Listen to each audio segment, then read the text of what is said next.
दोस्तों, शास्त्रों और लोक कथाओं में अक्सर हमें ऐसे संकेत मिलते हैं जो साधारण जीवन को भी असाधारण बना देते हैं। कहा जाता है कि 3 ऐसे आचरण होते हैं जो मनुष्य को दरिद्रता से उठाकर समृद्धि की ओर ले जाते हैं। जो गृहस्थ इन बातों को श्रद्धा और मर्यादा के साथ अपने जीवन में अपनाता है, उसके घर से अभाव धीरे धीरे दूर होने लगता है। इसी संदर्भ में एक प्राचीन कथा प्रचलित है। बहुत समय पहले की बात है। एक घना जंगल था। शीत ऋतु की एक रात, जब ठंड अपनी चरम सीमा पर थी, एक पेड़ की डाल पर कबूतर और कबूतरी साथ बैठे हुए थे। ठंडी हवा शरीर को कंपा रही थी और रात जैसे कटने का नाम ही नहीं ले रही थी। तभी कबूतरी ने स्नेह भरे स्वर में कहा, स्वामी, इस कठोर शीत रात्रि को कैसे व्यतीत किया जाए? कोई ऐसा उपाय बताइए जिससे मन को शांति मिले और समय बीत जाए। उसकी बात सुनकर कबूतर ने करुणा और गंभीरता से उत्तर दिया, ध्यान से सुनो, मैं तुम्हें एक ऐसी बात बताने जा रहा हूं जिसमें जीवन का गूढ़ रहस्य छिपा है, और यहीं से आरंभ होती है वह सीख जो आज भी मनुष्य के जीवन को दिशा देने की शक्ति रखती है। कबूतर शांत और गंभीर स्वर में बोला, हे प्रिय, मैं तुम्हें एक ऐसी ज्ञानवर्धक और प्रेरणादायक कथा सुनाने जा रहा हूं जो केवल सुनने के लिए नहीं बल्कि जीवन में उतारने के लिए है। इसे ध्यानपूर्वक सुनना, क्योंकि इसके अंत में छिपा संदेश मनुष्य के भाग्य की दिशा बदल सकता है। कबूतरी पूरी एकाग्रता से सुनने लगी और कबूतर ने आगे कहा, जो भी इस कथा को सुन रहा है वह इसे अधूरा न छोड़े, क्योंकि कथा के अंत में मैं 3 ऐसी शिक्षाएं बताऊंगा जिन्हें यदि कोई व्यक्ति अपने जीवन में धारण कर ले तो उसका जीवन सार्थक हो सकता है। इसके बाद कबूतर ने कथा आरंभ की। बहुत प्राचीन समय की बात है। एक समृद्ध नगर था जहां एक न्यायप्रिय और प्रतापी राजा शासन करता था। एक दिन वह राजा अपने दरबार में विराजमान था। दरबार की शोभा अपने चरम पर थी। मंत्री, सभासद और सेनापति सभी उपस्थित थे। तभी दरबार के द्वार पर एक भिखारी आया। उसके वस्त्र फटे हुए थे, शरीर दुर्बल था और चेहरे पर गहरी विवशता झलक रही थी। उसकी दशा इतनी दयनीय थी कि उसे देखते ही करुणा उत्पन्न हो जाए।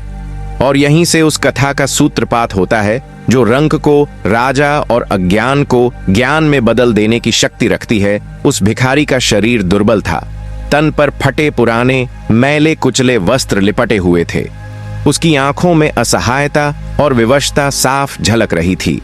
जो भी उसे देखता उसके हृदय में करुणा स्वतः जाग उठती। जब राजा की दृष्टि उस भिखारी पर पड़ी तो उसका मन द्रवित हो उठा। राजा ने बिना विलंब अपने खजांची को बुलाया और स्नेहपूर्वक आदेश दिया, इस अभागे को उचित भिक्षा दी जाए जिससे इसे कुछ सहारा मिल सके। भिखारी भिक्षा पाकर राजा को कृतज्ञता से नमन करता हुआ वहां से चला गया। परंतु जाते जाते वह भिखारी राजा के मन में एक गंभीर प्रश्न छोड़ गया। राजा विचारों में डूब गया। मैंने अपने पूर्व जीवन में या इस जीवन में ऐसे कौन से शुभ कर्म किए होंगे जिनके फलस्वरूप मुझे यह राजपाट और वैभव प्राप्त हुआ? और इस निर्धन व्यक्ति ने ऐसा कौन सा कर्म किया होगा जिसके कारण उसे अपमान और अभाव से भरा जीवन मिला? यह सोच राजा के मन में बार बार उठने लगी। यहीं से राजा के भीतर आत्मचिंतन और जीवन के सत्य को जानने की जिज्ञासा जागृत हो गई। दोस्तों, राजा के मन में जब यह विचार गहराने लगा तो वह उसे अनदेखा नहीं कर सका। अगले ही दिन उसने अपने नगर के सभी विद्वान, ज्ञानी और आचार्यों की एक विशेष सभा बुलवाई। जब सभा में सभी विद्वान एकत्र हो गए तब राजा ने अत्यंत विनम्रता और गंभीरता के साथ अपने मन की जिज्ञासा सबके समक्ष प्रकट की। राजा ने कहा, हे विद्वान पुरुषों, आप सभी को यहां बुलाकर कष्ट देने का मेरा उद्देश्य केवल इतना है कि आप मेरी एक उलझन का समाधान करें। मेरे मन में एक ऐसा विचार उठ रहा है जो मुझे भीतर से विचलित कर रहा है और जिसकी शांति मुझे नहीं मिल पा रही। राजा के ये वचन सुनकर सभा में एक क्षण के लिए मौन छा गया। तभी विद्वानों में से एक श्रेष्ठ विद्वान खड़े हुए और आदरपूर्वक बोले, महाराज, ऐसी कौन सी शंका है जो आपके चित्त को इतना व्याकुल कर रही है? कृपया उसे स्पष्ट करें ताकि हम सब मिलकर उसका समाधान कर सकें। विद्वान ने फिर विनम्रता से कहा, महाराज, ऐसा कौन सा विचार है जो आपको भीतर से व्याकुल कर रहा है? कृपया उसे हमारे सामने रखें, जिससे हम आपकी शंका का समाधान कर सकें। तब राजा ने गहरी सांस ली और बोले, हे विद्वान जनों, मैंने यह सभा इसलिए बुलाई है ताकि मैं यह जान सकूं कि कौन से शुभ कर्मों के फलस्वरूप मुझे यह राजपाट और वैभव प्राप्त हुआ। यदि तुम में से कोई मुझे इसका सच्चा उत्तर दे सके तो मैं उसे धन धान्य से परिपूर्ण कर दूंगा। कुछ क्षण रुककर राजा का स्वर कठोर हो गया। उसने आगे कहा, लेकिन यदि कोई इस प्रश्न का उत्तर न दे सका तो उसे दंड का भागी बनना पड़ेगा। उसे गधे पर बैठाकर, मुख पर कालिख पोतकर अपमानित अवस्था में राज दरबार से बाहर निकलवाया जाएगा। दोस्तों, राजा के ये कठोर वचन सुनते ही सभा में बैठे सभी विद्वान स्तब्ध रह गए। उनके मुख पर चिंता की रेखाएं स्पष्ट दिखाई देने लगीं। वे मन ही मन सोचने लगे, यदि सत्य कहें तो राजा अप्रसन्न हो सकता है, और यदि न कहें तो अपमान निश्चित है। सभा में भय और असमंजस का वातावरण फैल गया। अब प्रश्न यह था, क्या कोई ऐसा होगा जो सत्य का साहस कर सके? विद्वान आपस में धीमे स्वर में विचार करने लगे। सबसे उचित यही होगा कि हम अभी मौन ही रहें। यदि बिना सोचे उत्तर दिया और राजा हमारी बातों से संतुष्ट न हुए तो व्यर्थ ही हमारा घोर अपमान होगा। बेहतर है कि कुछ समय की मोहलत मांगी जाए और शांतिपूर्वक यहां से हट लिया जाए। प्रिय दर्शकों, इसी सोच के साथ सभी विद्वानों ने आपस में परामर्श किया। लंबी चर्चा के बाद वे एक मत पर पहुंचे। तब सभी विद्वान एक साथ उठे और विनम्रतापूर्वक राजा से बोले, महाराज, आपके प्रश्न का उत्तर हम अवश्य देंगे। हमें यह ज्ञात है कि किस पुण्य कर्म के कारण आपको यह राजपाट प्राप्त हुआ है, परंतु इस गूढ़ विषय पर विचार करने के लिए हमें कुछ समय चाहिए। थोड़ा रुककर उन्होंने आगे कहा, यदि आप हमें कुछ दिनों की मोहलत प्रदान करें तो हम मनन और चिंतन के पश्चात आपको संतोषजनक उत्तर देने का प्रयास करेंगे। कृपया हमें 6 माह का समय प्रदान करें। 6 महीने बाद हम आपके समक्ष उपस्थित होकर आपके प्रश्न का समाधान अवश्य करेंगे। सभा में सन्नाटा छा गया। अब सबकी दृष्टि राजा पर टिकी थी। क्या वह इस प्रस्ताव को स्वीकार करेगा? विद्वानों ने आगे कहा, महाराज, हम आपके समक्ष उपस्थित होकर यह अवश्य बताएंगे कि किस पुण्य कर्म के फलस्वरूप आपको यह राजपाट प्राप्त हुआ है। राजा ने कुछ क्षण विचार किया, फिर गंभीर स्वर में बोला, ठीक है, हम तुम्हें 6 महीने की मोहलत देते हैं, किंतु स्मरण रहे, 6 महीने पूर्ण होते ही तुम्हें किसी भी स्थिति में मेरे प्रश्न का उत्तर देना होगा। सभी विद्वानों ने एक स्वर में राजा को आश्वासन दिया, महाराज, आप निश्चिंत रहें। निर्धारित समय के बाद हम आपकी जिज्ञासा का समाधान अवश्य करेंगे। इसके पश्चात वे राज दरबार से बाहर निकल आए। परंतु प्रिय दर्शकों, सच्चाई यह थी कि विद्वानों ने राजा से तो वचन दे दिया था, लेकिन उस प्रश्न का उत्तर उन्हें स्वयं भी ज्ञात नहीं था। बाहर आते ही उनके मन में भय और चिंता दोनों घर करने लगे। अब उनके सामने सबसे बड़ी समस्या यह थी, जब उत्तर ही ज्ञात नहीं तो राजा को क्या बताया जाएगा। राज दरबार से बाहर निकलते ही सभी विद्वान एक स्थान पर एकत्र हुए और गंभीरता से विचार विमर्श करने लगे कि अब इस संकट से कैसे मुक्ति पाई जाए। हर चेहरा चिंता से भरा था, पर समाधान किसी को भी सूझ नहीं रहा था। कुछ समय तक सब मौन रहे। तभी उनमें से एक विद्वान ने मुस्कुराते हुए कहा, भाइयों, अभी हमारे पास पूरे 6 महीने का समय है। जब समय शेष है तो अभी से व्यर्थ चिंता क्यों की जाए। भविष्य की आशंका में वर्तमान को नष्ट करना बुद्धिमानी नहीं है। जब समय आएगा तब मार्ग स्वयं निकल आएगा। उसकी बात सुनकर सभी ने एक स्वर में सहमति प्रकट की। फिर उन्होंने आपस में यह निश्चय किया, आज से ठीक 6 महीने बाद हम सभी नगर के बाहर स्थित तालाब के पास एकत्र होंगे। यदि तब तक किसी को भी इस प्रश्न का उत्तर ज्ञात हो जाए तो वह बिना संकोच सभी को बताएगा। इस प्रकार यह वचन देकर सभी विद्वान अपने अपने मार्ग पर चल पड़े। परंतु मित्रों, किसे पता था कि आने वाले समय में भाग्य स्वयं उन्हें उत्तर की ओर ले जाने वाला है।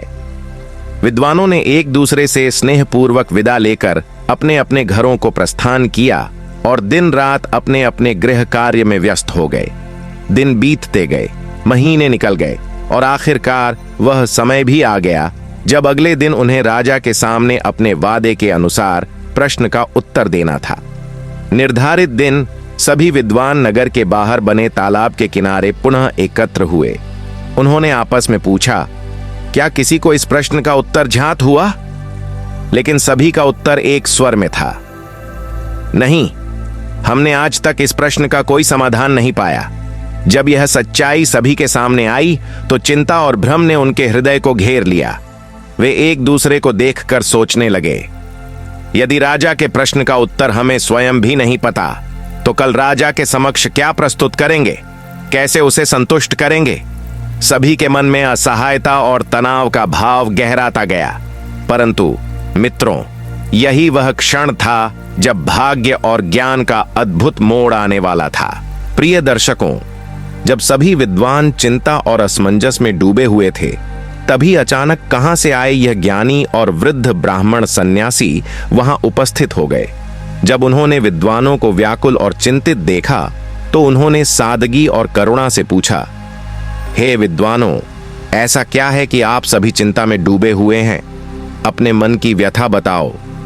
विद्वानों ने श्रद्धा और विनम्रता से अपने संपूर्ण घटनाक्रम ब्राह्मण को बताया।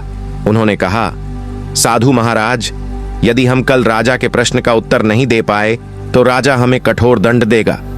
हमारे सिर मुंडवाकर, गधे पर बैठाकर अपमानित रूप से राज्य से बाहर निकाल दिया जाएगा। इसी भय और चिंता के कारण हम आज ऐसे चिंतित हैं। ब्राह्मण ने उनकी बात ध्यान से सुनी और उनके मन की असहायता को महसूस किया। फिर उन्होंने धीमे, संतुलित और प्रेरक स्वर में कहा, हे विद्वानों, चिंता केवल मन को पाश बनाती है। समाधान हमेशा धैर्य और विवेक के साथ मिलता है। चलो, मैं तुम्हें एक मार्ग दिखाता हूं जिससे यह समस्या हल हो सकती है। प्रिय दर्शकों, जब विद्वानों ने अपने भय और चिंता को व्यक्त किया तो वृद्ध ब्राह्मण ने शांति और गंभीरता के साथ कहा, हे विद्वानों, अब तुम्हें चिंता करने की कोई आवश्यकता नहीं है। मुझे ज्ञात है कि तुम्हारे नगर के राजा को किस पुण्य कर्म के कारण यह राजपाट प्राप्त हुआ। विद्वानों ने आश्चर्य और श्रद्धा से कहा, सच महात्मा जी, क्या वास्तव में आपको ज्ञात है? सन्यासी ने गंभीरता से उत्तर दिया, हाँ, यह सत्य है। तुम्हें चिंता की कोई आवश्यकता नहीं। सभी विद्वानों ने हाथ जोड़कर विनम्रता पूर्वक कहा, महात्मा जी, यदि आप हमें इस रहस्य की जानकारी देंगे तो कृपया बताइए कि किस पुण्य कर्म के फल स्वरूप हमारे राजा को राजपाट मिला। हम आपको वचन देते हैं कि जो भी पुरस्कार या भेंट हमें राजा से प्राप्त होगी, उसका सबसे बड़ा हिस्सा हम आपको सम्मान पूर्वक अर्पित करेंगे। विद्वानों ने विनम्रता पूर्वक कहा, महात्मा जी, जो भी पुरस्कार या भेंट हमें राजा से प्राप्त होगी, उसका अधिकांश हिस्सा हम आपको समर्पित कर देंगे। वृद्ध ब्राह्मण ने मुस्कुराते हुए उत्तर दिया, हे विद्वानों, मुझे किसी प्रकार का उपहार नहीं चाहिए।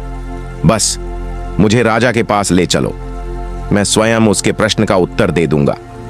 मित्रों, ब्राह्मण की इन सरल और सच्ची बातों को सुनकर सभी विद्वानों के चेहरे पर खुशी और आश्वासन की चमक दिखाई दी। सभी विद्वान वृद्ध ब्राह्मण के साथ राजा के दरबार में पहुंचे। उन्होंने राजा के सामने उसे प्रस्तुत करते हुए कहा, राजन, यह वृद्ध ब्राह्मण आपके प्रश्न का उत्तर देंगे, कृपया उन्हें सुने। राजा ने गंभीरता से कहा, कोई बात नहीं, मुझे केवल मेरे प्रश्न का उत्तर चाहिए, चाहे यह आप स्वयं दो या यह महात्मा जी दें, मुझे सच बताइए। ब्राह्मण, राजा ने गंभीर स्वर में कहा, महात्मा, मुझे जानना है कि किस पुण्य कर्म के फल स्वरूप मुझे यह राजपाट प्राप्त हुआ। प्रिय दर्शकों, राजा के इन वचनों को सुनकर वृद्ध ब्राह्मण ने ध्यानपूर्वक उत्तर दिया, महाराज, क्या आप वास्तव में यह जानना चाहते हैं कि आपके भाग्य में यह राज्य कैसे आया? राजा ने दृढ़ता से कहा, हाँ महात्मा जी, यही मेरी जिज्ञासा है। ब्राह्मण ने गंभीरता पूर्वक कहा, महाराज, इन विद्वानों को सताने से कोई लाभ नहीं है। आपके प्रश्न का सत्य उत्तर केवल एक ही व्यक्ति दे सकता है। राजा ने उत्सुकता से पूछा, कौन है वह जो मेरे प्रश्न का उत्तर जानता है? वृद्ध ब्राह्मण ने धीमे और गंभीर स्वर में कहा, महाराज, यहां से 100 कोस उत्तर दिशा में एक घना वन है। वहीं एक महात्मा तपस्या कर रहे हैं। वहीं इस रहस्य का समाधान जानते हैं। आपके राजपाट का फल उनके पुण्य कर्म और दिव्य दृष्टि से जुड़ा है।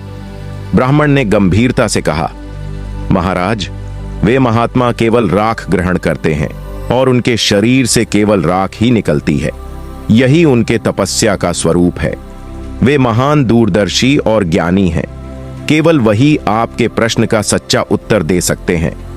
प्रिय दर्शकों, यह सुनकर राजा ने वृद्ध ब्राह्मण की बात पर पूर्ण विश्वास किया। उन्होंने अपना राज्य अपने विश्वास पात्र मंत्रियों को सौंपा और उस महात्मा की खोज में निकल पड़े जो राख खाते थे और केवल राख का त्याग करते थे। कई दिन कठिन यात्रा और गहन वन के मार्ग के बाद राजा अंततः उस स्थान पर पहुंचा जहां महात्मा गहन तपस्या में लीन थे। राजा ने श्रद्धा और विनम्रता के साथ उनके चारों ओर परिक्रमा की, फिर हाथ जोड़कर उनके सामने खड़े हो गए। 2 घंटे की गहन प्रतीक्षा के बाद महात्मा की समाधि टूटी। जब महात्मा ने राजा को अपने सामने हाथ जोड़कर खड़ा पाया तो उन्होंने गंभीरता से पूछा, भाई, तुम कौन हो? दिखने में तो तुम राजा जैसे लग रहे हो, फिर इस निर्जन वन में तुम्हारा क्या काम है? प्रिय दर्शकों, राजा ने श्रद्धा और विनम्रता से महात्मा को अपना परिचय दिया और यह भी बताया कि वह यहाँ किस कारण से आए हैं। महात्मा ने ध्यानपूर्वक सुना और धीरे स्वर में बोले, मुझे खेद है, पर अभी भी मैं तुम्हारे प्रश्न का उत्तर देने में असमर्थ हूं। लेकिन तुम निराश मत होना। यहां से 50 कोस उत्तर दिशा में एक और महात्मा तपस्या कर रहे हैं। वे आग ग्रहण करके जीवित रहते हैं। तुम्हें उनके पास जाना चाहिए। वही तुम्हारे प्रश्न का सत्य उत्तर देंगे। राजा महात्मा की बात सुनकर कुछ पल मौन और सोच में डूब गए। मित्रों, यह वह मोड़ है जहां राजा की यात्रा सत्य और ज्ञान की अंतिम सीमा की ओर अग्रसर होती है। राजा थोड़ी देर के लिए निराश हुआ, परंतु तुरंत ही उसने अपने भीतर नया उत्साह जगाया और महात्मा द्वारा बताए गए मार्ग पर उस साधु की खोज में आगे बढ़ चला जो आग में तपस्या करते थे और केवल आग ग्रहण करके जीवित रहते थे। कई कठिन मार्गों और वन्य क्षेत्र को पार करने के बाद राजा शीघ्र ही उस महात्मा तक पहुंच गया। वह साधु भी समाधि में लीन गहन तपस्या कर रहे थे। कुछ क्षणों की प्रतीक्षा के बाद महात्मा की समाधि टूटी। उन्होंने राजा को आदर पूर्वक खड़ा पाया। महात्मा ने ध्यानपूर्वक पूछा, राजन, तुम यहां किस कारण से आए हो? राजा ने विनम्रता और श्रद्धा के साथ अपनी संपूर्ण समस्या और जिज्ञासा उन्हें बताई। प्रिय दर्शकों, राजा की बात सुनकर साधु ने गंभीरता से उत्तर दिया, सुनो राजन, यह सत्य है कि मैं वर्षों से तपस्या कर रहा हूं, परंतु अनेक गूढ़ रहस्य और कर्मों के फल ऐसे हैं जिन्हें जानने के लिए केवल धैर्य, श्रद्धा और विवेक की आवश्यकता है। तुम्हारा प्रश्न भी उसी श्रेणी में आता है।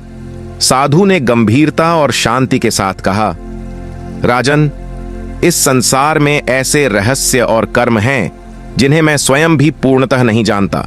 तुम्हारा प्रश्न भी उन्हीं गूढ़ रहस्यों में से एक है, अतः मैं इसे इस समय उत्तर नहीं दे सकता। प्रिय दर्शकों, जब राजा ने साधु के इन वचनों को सुना तो उसका मन निराशा और दुख से भर गया।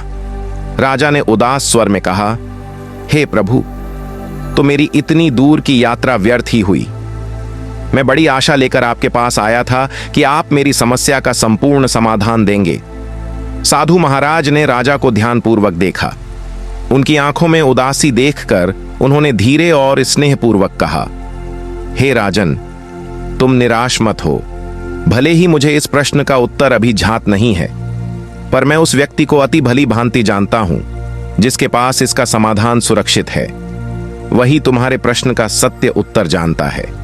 साधु महाराज ने गंभीर और ध्यानपूर्ण स्वर में कहा, राजन, तुम्हारे सभी सवालों के उत्तर उसी व्यक्ति के पास हैं। राजा ने उत्सुकता और श्रद्धा से कहा, ठीक है महाराज, कृपया मुझे उनका पता बताइए। इतनी दूर यात्रा कर आया हूं तो उनसे भी मिलकर मैं अपने प्रश्न का समाधान जान लेना चाहता हूं। महात्मा ने धीमे और गंभीर स्वर में उत्तर दिया, सुनो राजन, यहां से लगभग 50 मील दूर एक नगर है जिसका नाम नीलगढ़ है। वहां रामू नामक एक प्रतिष्ठित वैश्य निवास करता है। उसकी पत्नी इस समय गर्भवती है और 2 दिन बाद उसके घर एक पुत्र का जन्म होने वाला है। साधु ने आगे गंभीरता से कहा, राजा, उस वैश्य के घर पुत्र का जन्म तो होगा, परंतु कुछ ही घंटों तक उसका जीवन रहेगा। जैसे ही वह मृत्यु को प्राप्त होगा, वैश्य उसे स्मशान की मिट्टी में दफना देगा। साधु महाराज ने गंभीरता से कहा, राजन, जब वैश्य अपने पुत्र को दफनाकर लौट जाए, तब तुम उस मृत बच्चे की देह को सावधानी पूर्वक जमीन से बाहर निकाल लेना। उसके सामने अपने प्रश्न रखो। उसी समय तुम्हें तुम्हारे प्रश्न का उत्तर मिल जाएगा। राजा ने साधु का धन्यवाद किया और हाथ जोड़कर उनसे विदा ली। फिर वह साधु द्वारा बताए मार्ग पर आगे बढ़ गया। प्रिय दर्शकों, चलते चलते राजा उस नगर नीलगढ़ में पहुंचा। उसने वैश्य का घर ढूंढा और उसके पास ही एक चबूतरे पर बैठकर प्रतीक्षा करने लगा। कुछ ही क्षण बाद वैश्य अपने घर से बाहर निकला। उसने वहां बैठे अजनबी को देखकर उत्सुकता और संदेह से पूछा, मित्र, आप कौन हैं और यहां क्यों बैठे हैं? वैश्य ने उत्सुकता से पूछा। अजनबी, आप यहां बैठकर किसकी प्रतीक्षा कर रहे हैं? राजा ने शांत और गंभीर स्वर में उत्तर दिया, मुझे प्रतीक्षा है उस नन्हे मेहमान की, जो शीघ्र ही तुम्हारी पत्नी के गर्भ से इस संसार में आएगा। प्रिय दर्शकों, यह सुनकर वैश्य अत्यंत आश्चर्यचकित हो गया। उसने राजा से आंखें फैलाकर पूछा, अजनबी, तुम्हें यह कैसे पता चला कि मेरी पत्नी गर्भवती है? राजा ने मुस्कुराते हुए कहा, इसमें आश्चर्य करने की कोई बात नहीं। मुझे यह सब एक महात्मा ने बताया। उन्होंने यह भी कहा कि तुम्हारी पत्नी के गर्भ से जो शिशु जन्म लेगा वह एक लड़का होगा। वैश्य ने चौंक कर कहा, लेकिन भाई, अपनी बात अधूरी क्यों छोड़ दी? बच्चा तो स्वस्थ जन्म लेगा, है ना? राजा ने गंभीर स्वर में उत्तर दिया, हां भाई, बच्चा पूरी तरह स्वस्थ जन्म लेगा, लेकिन कुछ ही घंटों तक जीवित रहेगा। उसके बाद उसकी मृत्यु अवश्य होगी। वैश्य भय और चिंता में डूबकर बोला, अरे भाई, शुभ शुभ बोलो। इस उम्र में मेरे यहां पुत्र रत्न का आगमन होगा, और यदि वह जन्म लेने के तुरंत बाद मर गया तो यह मेरे लिए किसी भारी सदमे से कम नहीं होगा। राजा ने धैर्यपूर्वक कहा, भाई, जो सत्य है वह मैंने तुम्हें बता दिया। अब समय और कर्म का फल उसके हाथ में है। प्रिय दर्शकों, जैसे ही वैश्य ने यह अजनबी के मुख से सत्य सुना, उसके मन में शंका, भय और अद्भुत भाव सभी एक साथ उमड़ने लगे। प्रिय दर्शकों, वैश्य ने अपने पुत्र को बचाने के लिए कई वैद्य और हकीमों को बुलाया। वह हर संभव उपाय करने में लगा रहा, परंतु विधाता की लिखी तक कौन बदल सकता है? जो नियति में लिखा है वही अवश्य घटित होता है। महात्मा के बताए अनुसार वैश्य की पत्नी ने एक पुत्र को जन्म दिया। पूरे घर में खुशियों का वातावरण बन गया, परंतु 4 घंटे बाद ही बच्चे की सांसें धीमी पड़ने लगीं। वैद्य और हकीमों ने हर संभव प्रयास किया, हर उपाय किया, लेकिन कोई भी उपाय सफल नहीं हुआ। अंततः वह बच्चा केवल 4 घंटे की आयु जीकर शांत हो गया, यानी उसकी मृत्यु हो गई। प्रिय दर्शकों, जिस घर में कुछ ही देर पहले खुशियों की शहनाई बज रही थी और चारों ओर उल्लास का वातावरण था, वहां अब अचानक मातम छा गया। बच्चे के प्राण त्यागने से घर में हाहाकार मच गया। वैश्य ने गहरे दुहक के बावजूद कर्तव्य और साहस का परिचय देते हुए अपने छोटे पुत्र के शव को सावधानी पूर्वक कपड़े में लपेटा और स्मशान की ओर चल पड़ा। वहां पहुंचकर उसने गड्ढा खोदा और अपने कलेजे के इस अनमोल टुकड़े को मिट्टी में दफन कर दिया। मिट्टी डालने के बाद जब वैश्य नम आंखों से अपने घर की ओर लौट रहा था, उसी समय ताक में बैठे हुए राजा उस स्थान पर पहुंचे, क्योंकि जो महात्मा पहले राजा को मार्गदर्शन दे चुके थे, उन्होंने कहा था कि यहीं उस मृत बच्चे के सामने अपना प्रश्न रखना, तभी राजा को अपने प्रश्न का सत्य उत्तर प्राप्त होगा। महात्मा ने राजा को पहले ही चेतावनी दी थी, जैसे ही वैश्य अपने घर लौट जाए, तुम उस बच्चे को जमीन से बाहर निकाल लेना। यदि तुमने विलंब किया तो तुम्हारे प्रश्न का उत्तर कभी नहीं मिलेगा। राजा ने वैश्य के जाते ही तुरंत निर्धारित स्थान पर पहुंचकर गड्ढे की मिट्टी हटाई और बच्चे को सावधानी पूर्वक बाहर निकाल लिया। प्रिय दर्शकों, जैसे ही राजा ने बच्चे को कपड़े से अलग किया, उसकी आंखों के सामने एक अद्भुत चमत्कार घटित हुआ। वही मरा हुआ बच्चा फिर से जीवित हो गया। अचानक बच्चे ने राजा से कहा, भाई, क्या हुआ? तुमने मेरी निद्रा में क्यों विघ्न डाल दिया? राजा ने बालक की बातें सुनकर हाथ जोड़ते हुए अपने प्रश्न का रहस्य उसके सामने रख दिया। हे बालक, मैं अपने प्रश्न का उत्तर जानने के लिए तुम्हारे पास आया हूं। केवल तुम ही मेरी शंका का समाधान कर सकते हो। बालक ने गंभीरता और बुद्धिमत्ता से कहा, भाई सुनो, जिस कारण से या जिस पुण्य कर्म के फलस्वरूप तुम्हें यह राजपाट प्राप्त हुआ है, उसकी कहानी लंबी और गूढ़ है। यदि तुम सच में जानना चाहते हो तो मैं इसे संक्षेप में तुम्हें सुनाता हूं। बालक ने आगे कहा, इस जन्म में तुम राजा हो, परंतु पूर्व जन्म में हम मामा और भतीजे थे। राजा आश्चर्यचकित होकर बोला, मैं तुम्हारा भाई था? बालक ने मुस्कुराते हुए उत्तर दिया, हां, पूर्व जन्म में हम 4 भाई थे। बालक ने राजा से गंभीर स्वर में कहा, भाई, पूर्व जन्म में हम 4 भाई थे। तब हम एक आश्रम में रहकर विद्या का अध्ययन किया करते थे। उस समय के जीवन में एक विद्यार्थी का जीवन किसी सन्यासी से कम नहीं होता था। हमें ब्रह्मचर्य का पालन करना, भिक्षा मांगकर भोजन करना और कई अन्य नियमों का पालन करना अनिवार्य था। हम चारों भाई इन नियमों का पालन करते हुए आश्रम में ज्ञान अर्जित करते थे। अक्सर हम आश्रम के पास के नगर में भिक्षा मांगने जाया करते थे। जो कुछ भी भिक्षा हमें प्राप्त होती, उसे हम चारों भाई साझा कर मिलजुल कर खा लिया करते थे। इस प्रकार हम चारों भाई अपने जीवन में सादगी, अनुशासन और परस्पर सहयोग के साथ जीवन यापन करते थे।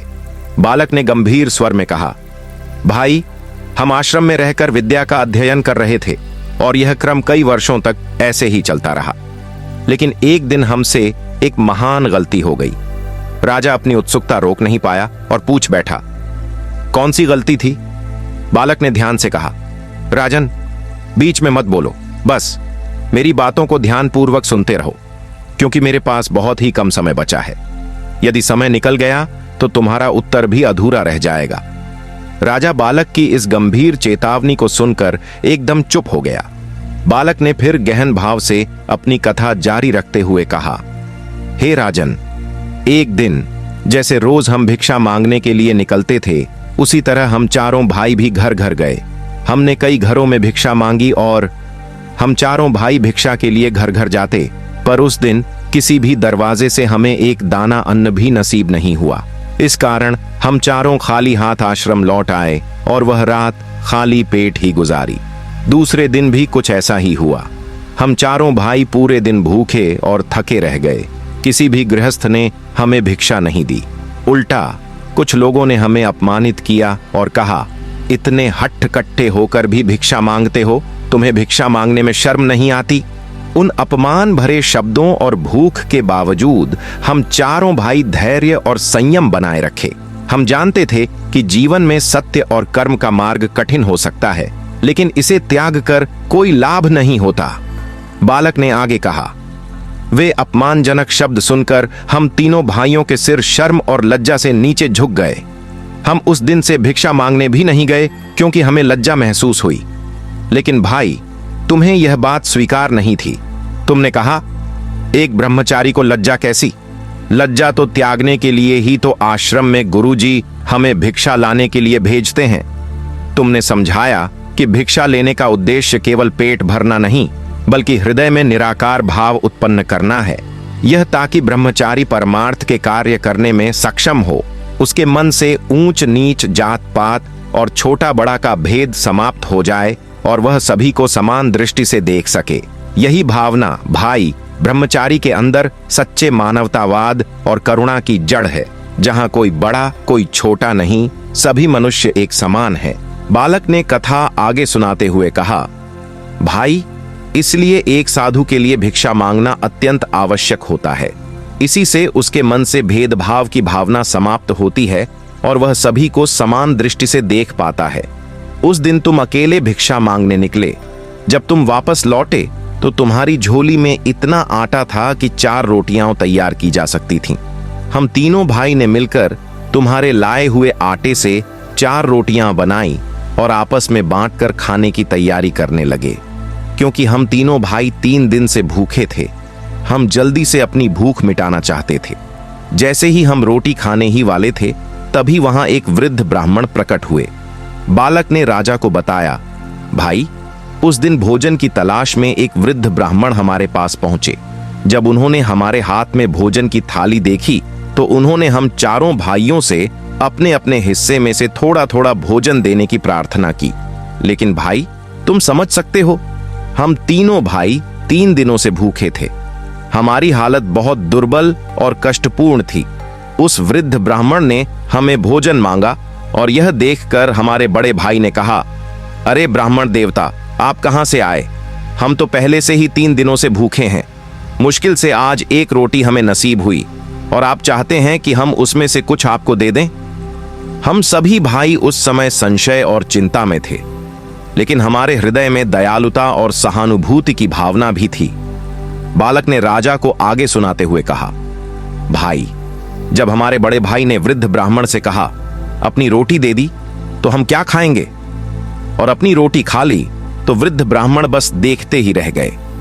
इसके बाद उन्होंने हमारे दूसरे भाई से भी अपना भोजन साझा करने की प्रार्थना की।